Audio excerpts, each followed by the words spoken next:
Hey, Kurt Herzog back with some tips and tricks. These are techniques that I use when I'm working with Shan inlay pen blanks. With the inlay blank completed, you are now ready to glue in the brass tube. The process I use for gluing in the brass tube and trimming the blank to length while facing the ends perpendicular to the brass tube inner diameter is straightforward and easy. When I'm gluing in tubes, I usually wait until I have many to do, just for efficiency. The process is the same whether for one or many. I stage everything prior to starting. I put waxed paper down as a protective cover and the blanks ready with the IDs cleaned and prepped as needed. The tubes are scuffed and the adhesive ready for mixing, along with a wooden skewer handy for mixing. I like the long wooden skewers for spreading the epoxy on the inner diameter of the blank. I use 5-minute epoxy to bond the brass tube into the inlay pen blank. I don't have any favorite brand and find that any quality brand works well when mixed properly. With tubes and blanks prepped and ready, I mix the two parts of the epoxy well and coat the inside of the inlay blank. To ensure I have the inner diameter completely coated, I use a wooden skewer to spread it around on the inside of the blank from end to end. I will add a small amount to the outer surface of the brass tube.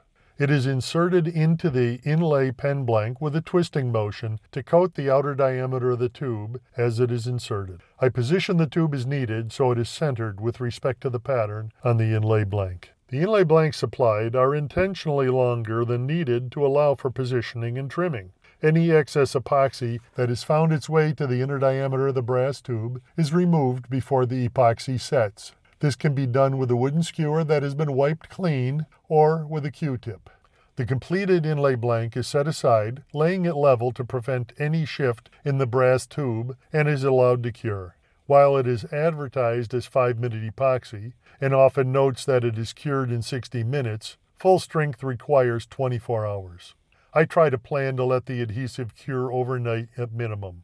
After the epoxy has fully cured, I remove any excess glue that has dried on the inner diameter of the brass tube with a rat tail file or the Shan sanding mandrel. It is very important to have a clean inner diameter at both ends of the tube to prevent any excess flexing of the blank when the other pen parts are pressed in place. The blank is now ready for removal of the excess wood and facing of the laser cut inlay blank. Notice that when the inlay blank pieces have been assembled and pressed firmly to the inner tube diameter, the pieces can be proud, flush, or sunken with respect to the outer diameter.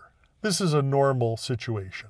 There are a variety of ways to remove the excess stock and face the blank. I favor my belt sander, but you can use a disc sander or a sanding attachment to your lathe. There are two important points on sanding off the excess and facing the blank truly perpendicular to the inner diameter.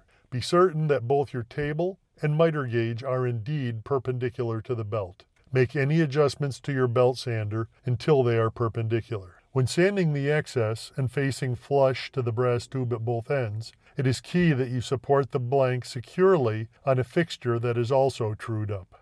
The blank should be supported on the inner diameter with a punch or dowel of the proper diameter.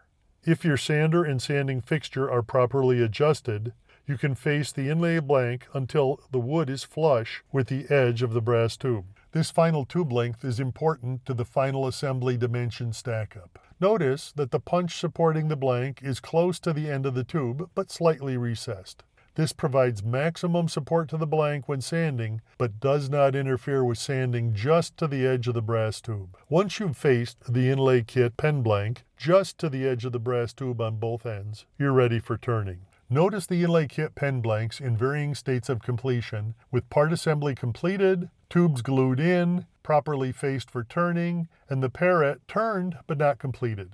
The key takeaway points are ensuring that all of your kit parts get bonded securely to the brass tube, knowing that they may be recessed or proud of the blank itself, and properly facing the blank to provide perpendicularity for the subsequent parts pressing. Whether one piece or two, depending on the pen kit style, this process will work nicely to yield a well-fitting, good-looking result with the laser-cut inlay pen blank. You are now ready for mounting and turning. Thank you for watching video 3 in my Tips and Tricks series. Look for video 4 covering mounting, turning, and prepping for finish.